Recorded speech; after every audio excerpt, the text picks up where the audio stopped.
बिस्मिल्लाहिर्रहमानिर्रहीम। अस्सलाम वालेकुम नाज़रीन, मैं हूं गब्बर ज़ैदी। इमरान खान और स्टैब्लिशमेंट में आंख मचोली जारी है, लेकिन इस दफ़ा इमरान खान स्टैब्लिशमेंट से दोबारा सीधे हो गए। ये जनरल बाजवा की स्टैब्लिशमेंट नहीं है, ये जनरल आसिम मुनीर और नई स्टैब्लिशमेंट है, नई इंतज़ामिया। लेकिन खान साहब इनसे सीधे क्यों हुए, इसके पीछे ठोस वजूहात हैं। आज का आपने खिताब इमरान खान का सुना होगा, और उस खिताब में इमरान खान जितने कॉन्फिडेंट नजर आए और उस खिताब में जिस तरह से नई स्टैब्लिशमेंट को लताड़ते नजर आए, जो कि वो पहले नाम भी नहीं ले रहे थे, अब आहिस्ता आहिस्ता वो कहने लगे हैं कि मेरे नाम के आगे अगर रेड लाइन लगाई है तो मैं इस रेड लाइन को मिटा दूंगा। तो खान साहब आखिर क्यों इतने कॉन्फिडेंट नजर आ रहे हैं और खान साहब की इस कॉन्फिडेंस के पीछे क्या वजूहात हैं, आपको इस व्लॉग में बताएंगे। साथ पासपोर्ट की आलमी रैंकिंग आई है, हमारा पासपोर्ट कहां स्टैंड करता है। पीडीएम का दौरे हुकूमत है, और इस पीडीएम के दौरे हुकूमत में जब दहशतगर्दी आई है और पासपोर्ट की 2 कंपनीज की जानिब से फहरिस्तें आई हैं, तो आपको सुनकर हैरानगी होगी। और आपने जो, चूंकि पाकिस्तानी हम लोग ज़्यादा, तो पाकिस्तानी पासपोर्ट जिनके पास है वो सुन के शर्मिंदा भी होंगे, जो हालात बताए जा रहे हैं और जो उन कंपनीज ने रेटिंग की है। ये भी आपको इस व्लॉग में बताएंगे। साथ ये बताएंगे कि पंजाब असम्बली में बड़ा धमाका होने वाला है, पंजाब असम्बली से बड़ी खबर आने वाली है। वो बड़ी खबर क्या है, उस पर भी बात करेंगे। अगर आपने चैनल को सब्सक्राइब नहीं किया, सब्सक्राइब कर लें, बेल का आइकन जरूर दबाएं, फेसबुक पे फॉलो करना ना भूलें। इमरान खान के तेवर बदल गए, और इमरान खान साहब के तेवर बदलने की वजूहात एक एक करके तो बताते हैं आपको, लेकिन आज के खिताब के चंद इंपॉर्टेंट पॉइंट आपके सामने रख देते हैं। आज इमरान खान साहब ने जो खिताब किया, इसमें डायरेक्टली मुखातिब किया एस्टैब्लिशमेंट को। उन्होंने कहा कि मेरे नाम के आगे रेड लाइन लगा के, क्रॉस लगा के लोगों को बताया जा रहा है कि ये इमरान खान साहब को हम ख़त्म कर चुके हैं, उनका प्रोजेक्ट बंद हो चुका है, इमरान साहब का कोई चांस नहीं है। उन्होंने कहा आप कौन होते हैं रेड लाइन लगाने वाले, और मैं इस रेड लाइन को मिटा कर दिखाऊंगा। और अवाम पाकिस्तान है जिन्होंने फैसला करना है, कोई रेड लाइन नहीं खींच सकता किसी के लिए भी, ये अवाम ने फैसला करना है, आप कोई नहीं होते फैसला करने वाले। फिर उन्होंने कहा कि हमारे जो एमपीएज हैं उनको पैसे दिए जा रहे हैं, 1 अरब 20 करोड़ रुपए की बोलियां लग रही हैं, और उनको कहा जा रहा है कि अपनी लॉयल्टी चेंज कर लें। लेकिन बहुत सारे लोग ऐसे हैं जो लॉयल्टी चेंज नहीं करने लगे। मैं आगे चल के आपको इस व्लॉग में बताने लगा हूं कि पंजाब असम्बली में क्या बड़ा फैसला होने जा रहा है, बिकॉज फवाद चौधरी और फर्रुख हबीब, 2 जो पीटीआई के अहम रहनुमा हैं, वो इस बात को क्लेम कर रहे हैं। फिर तीसरी बात उन्होंने क्या की, उन्होंने कहा कि देखें, अगर आप समझते हैं मैं जंग हार गया तो आप लोग आते हैं 3 साल के लिए और हम जो हैं यहाँ पे रहते हैं, सियासतदान रहता है। उन्होंने कहा ये जंग मैं हारा नहीं हूँ। और जो लोग ये समझ रहे हैं कि वक्ती तौर पे इमरान खान साहब को नुकसान पहुंचाएंगे, उनकी पार्टी ख़त्म हो जाएगी, ऐसा बिल्कुल मुमकिन नहीं है। उन्होंने कहा कि मेरी टांग, आपको पता है कि अमूमी तौर पे जब फ्रैक्चर होता है, गोली लगती है तो 3 महीने लगते हैं उसको, 2 महीने लेते हैं। तो वो कहते हैं ऑलरेडी मुझे 3 हफ्ते सिर्फ रहते हैं, 1.5 महीना मैं गुजार चुका हूँ। तो अब जो है मेरी टांग दोबारा ठीक होगी तो मैं दोबारा आपको अवाम के दरमियान सड़कों पे नजर आऊँगा। मैं इस जिद्दोजहद से पीछे नहीं हटूंगा, आज़ादी प्लेट में नहीं दी जाती। वही इमरान खान साहब जो बातें करते हैं।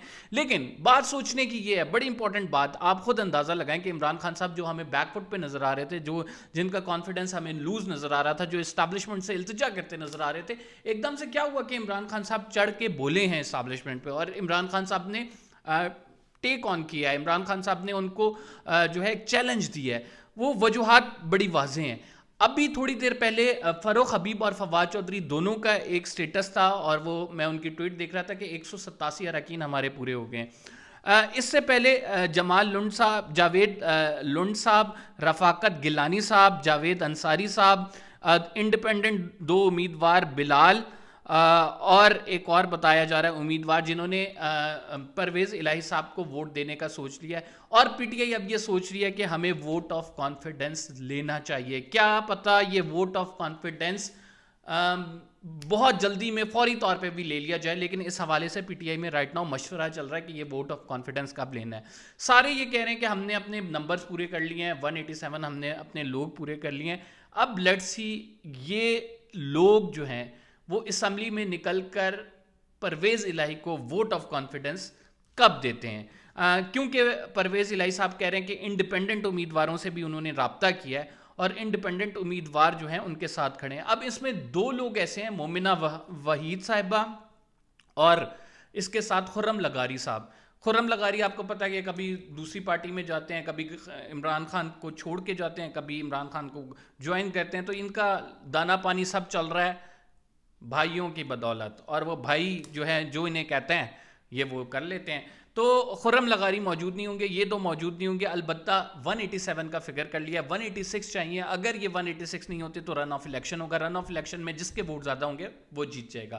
یہی وجہ ہے کہ عمران خان صاحب ہمیں کانفیڈنٹ نظر آ رہے ہیں، اور عمران خان صاحب نے ایک دفعہ نمبر پورا ہونے کے بعد جو پریس کانفرنس یہ کی ہے اس میں بتایا ہے باقاعدہ کہ یار آپ ہمیں ایزی نہ لیں، آپ یہ نہ سمجھیں کہ گیم ختم ہو گئی ہے، ہم آپ کا تب تک مقابلہ کر سکتے ہیں جب تک ہم میں پاور ہے، اور یہ جنگ ابھی ختم نہیں ہوگی. یہ عوام کی جنگ ہے، عوام کی حق حکمرانی کی جنگ ہے، اور آزادی جو ہے وہ ہم حقیقی آزادی جو وہ کہہ رہے ہیں کہ وہ ہم لے کے رہیں گے. لیکن مقابلہ بڑا دلچسپ ہو گیا، بیکاز آپ کو پتہ ہے کہ یہاں پہ ہمیں بہت سارے ایسے عناصر نظر آ رہے ہیں پنجاب والے معاملے میں جو کہ انفورسین ہے. یعنی کہ ایسا بھی ہو سکتا ہے کہ ووٹ آف کانفیڈنس کی طرف جائیں، پی ٹی آئی کے لوگ ہی کچھ عمران خان کے امیدوار پرویز الہی صاحب کو ووٹ نہ کریں، اور اس کے بعد پرویز الہی صاحب کو وزارت سے ہاتھ دھونے پڑیں. لیکن بہت حد تک امکان یہ موجود ہے، کیونکہ پی ٹی آئی نے آگے جا کے جنرل الیکشنز میں ان کے ٹکٹس بانٹے جائیں گے. لوگوں کو پتہ ہے کہ پی ٹی آئی کی پاپولیرٹی ہے، جو سروے ہو رہے ہیں اس میں پی ٹی آئی کے ریزلٹس بہت اچھے آ رہے ہیں، تو لوگ یہ چاہتے ہیں کہ پی ٹی آئی کی ٹکٹ پہ ہی کنٹیسٹ کریں. تو لہٰذا پی ٹی آئی کو دھوکہ دینا بھی ان کے لیے ایک بڑا مشکل کام ہے اسٹیبلشمنٹ کے کہنے پہ. پی ڈی ایم کی تو اپنی کوئی وقت نہیں ہے. پی ڈی ایم آپ کو پتا ہے کہ ابھی رائٹ ناؤ اگر گیم کرے گی تو صرف پیسوں کی گیم کرے گی، اور پیسوں کی گیم دیکھیں ایک ایم پی اے کے لیے اگلی سیٹ سیکیور کرنا بڑی اہم ہوتی ہے ریدر دین اس کو اربوں کی آفر کر دی جائے. ہاں اربوں کی آفر کہی جائے، یہ پرسن ٹو پرسن ویری کرتا ہے. کوئی لالچی شخص ہوگا وہ ضرور کہے گا مجھے عرب مل جائیں، بے شک اگلا میں ایم پی اے نہ بنوں. لیکن رائٹ ناؤ جس نے سیاست میں رہنا ہے، اس نے سیاست پالیٹکس کھیلنی ہے، اسے پتہ ہے کہ رائٹ ناؤ عمران خان بہت امپورٹنٹ بندہ ہے، اور اس کو چھوڑنا، اس کو دھوکہ دینا اس دہرائے پہ، تو اس میں اپنی پاپولیرٹی بھی لوز کرنا ہے، اس میں اپنی گیم بھی لوز کرنا ہے. انٹل اور انلیس اسے کسی پارٹی کوئی بڑی آفر نہیں پیش کر دیتی، اسے ایم این اے کا ٹکٹ نہیں دے دیتی، یا اپنی پارٹی سے لڑنے کا نہیں کہہ دیتی، کیونکہ لوٹوں کے خلاف بھی عمران خان صاحب ایک باقاعدہ طور پر آپ کو پتہ ہے کہ وہ بنا چکے ہیں نیریٹو. تو اس وجہ سے لوگ جو ہے نا اوائڈ کر رہے ہیں. اب معاملہ تو دلچسپ ہو گیا، دیکھتے ہیں پنجاب میں کیا ہوتا ہے. میں آپ کو بتا رہا ہوں کہ پنجاب میں ہو سکتا ہے آج کی سماعت کے بعد ووٹ آف کانفیڈنس کی طرف معاملہ چلا جائے.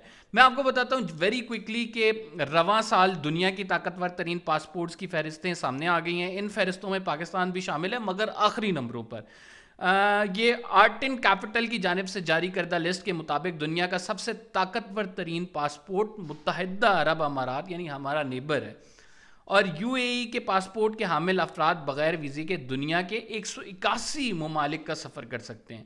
اس فہرست میں یو اے ای کے بعد اسپین، سوئٹزرلینڈ، فرانس، جنوبی Korea, Italy, Germany, Netherland, Switzerland, Australia, Luxembourg, Finland مشترکہ طور پر دوسرے نمبر پر موجود ہیں، اور ان ممالک کے پاسپورٹ رکھنے والے افراد 174 ممالک کے بغیر ویزا کے سفر کر سکتے ہیں.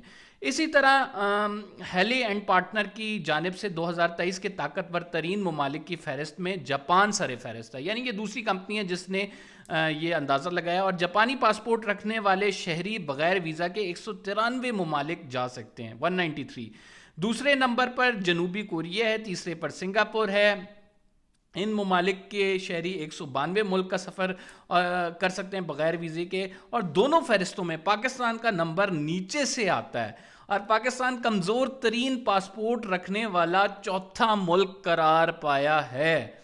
اب یہ دیکھ لیں، ایک ہمارا نیبر ہے وہ پہلے نمبر پہ ہے، اور ایک ہم ہیں جو کہ آخر سے چوتھے نمبر پہ ہیں. پاکستانی پاسپورٹ 92 نمبر پر ہے، اور پاکستان کے ساتھ یمن اور صومالیہ بھی مشترکہ طور پر اسی نمبر پہ ہیں، اور پاکستان کے نیچے عراق، شام اور افغانستان موجود ہے. یہ جو 3 ممالک موجود ہیں ان کی آپ کو پتہ ہے کہ حالت کیا ہے. لیکن unfortunately Pakistan is a worst passport, is a country having worst passport, اور چوتھے نمبر پہ آتا ہے نیچے سے. تو بڑے ہمارے لیے بھی دکھ کی بات ہے. ہم چونکہ پاکستانی پاسپورٹ رکھتے ہیں، ہم تو چونکہ اتنے ٹریول نہیں کرتے اتنے ممالک، لیکن جو لوگ کرتے ہیں وہ ان کے لیے بڑی تشویش کی بات ہے، اسی لیے وہ امیگریشن کی طرف جاتے ہیں، دوسرے پاسپورٹ کی طرف جاتے ہیں. تو یہ خبر تھی، ہم نے آپ کو پہنچانی تھی. قمبر زیدی کو اجازت دیجیے، اگلے ولاگ میں تک کا انتظار کریں. کچھ نئی خبر کے ساتھ، کچھ بریکنگ نیوز کے ساتھ دوبارہ حاضر ہوں گے. اللہ حافظ.